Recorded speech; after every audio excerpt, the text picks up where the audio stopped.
Welcome back to Uncaged Chaos. I'm Andy, certified life coach, and I'm also a deeply experienced human in this ongoing process of engaging myself and discovering life. Which means that I don't talk about this from a pedestal. I talk about it from deep inside of it. Everything I teach, I practice myself. This podcast is for the ones who were taught to be easy, agreeable, and quiet. The ones who learned to manage other people's emotions way before they were even able to trust their own. For the ones who apologize before speaking and then wonder why their voice feels so far away. Here, we do not fix ourselves. We understand ourselves because ultimately, there's nothing to fix. You're not broken. Because awareness is what breaks the cage. And today, we're talking about the unnecessary apology. Not the kind that repairs harm, but the kind that keeps you small. The reflexive sorry that slips out before you even know you said it.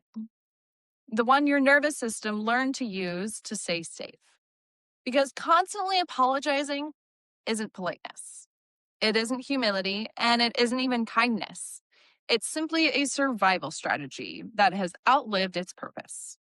So today we're going to be unpacking where it came from, why it's stuck, and how to start finding your voice again without becoming something you're not. The one who isn't afraid to take up space. The one who doesn't shrink their voice before it's even heard. The one whose presence doesn't require permission. Now imagine with me the most confident person you know. The one you genuinely respect and look up to. Now picture how they hold themselves, how they talk, how they interact, how they even negotiate their opinions. Do you ever hear them apologizing for existing? For speaking their truth? For moving something forward? Or for not having everything perfectly thought out right away? Probably not. And here's the thing. That person didn't get that way by avoiding mistakes and apologizing preemptively. They got that way by trusting themselves. By trusting themselves enough to take up space, even when it felt uncomfortable. Originally, apologies were about responsibility, naming the harm, owning impact, offering repair. They were never meant to smooth tension, avoid disappointment, or keep other people comfortable. We started apologizing not because harm occurred, but because discomfort existed. And that's where the apology lost its integrity. For many of us, apologizing isn't a conscious choice. It's a nervous system reflex. Your nervous system learned that shrinking was safer than standing still. That saying sorry first could keep the peace. But what once kept you safe can become that cage that keeps you small. Every unnecessary apology reinforces the belief that your presence requires permission. When you apologize for asking, needing, feeling, not being able to read minds, you position yourself as the problem. You stay liked, but unseen. Now, please do not misunderstand me. There are a time and place where apologies are needed. Necessary apologies repair harm. Unnecessary apologies erase you. Now, the goal isn't to become colder, it's simply to become clearer. So here is a simple rule. If no harm was done, remove the apology language and replace it with gratitude or clarity. Apologies ask for permission. Gratitude assumes belonging. So instead of, I'm sorry I'm late, try, thank you for waiting. Instead of, sorry for the delay, try, thank you for your patience. Instead of, sorry for bothering you, try, thank you for taking the time. Gratitude shifts you out of fault. And when gratitude doesn't fit, choose clarity.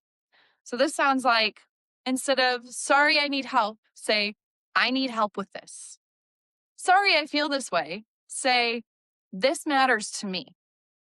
Instead of, sorry I can't, followed by a slew of excuses, just simply say, I am not available.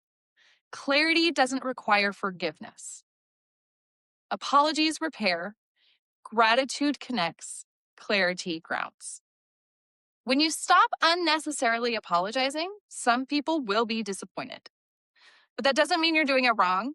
It just means that those people who benefit from your shrinking will feel destabilized when you stop.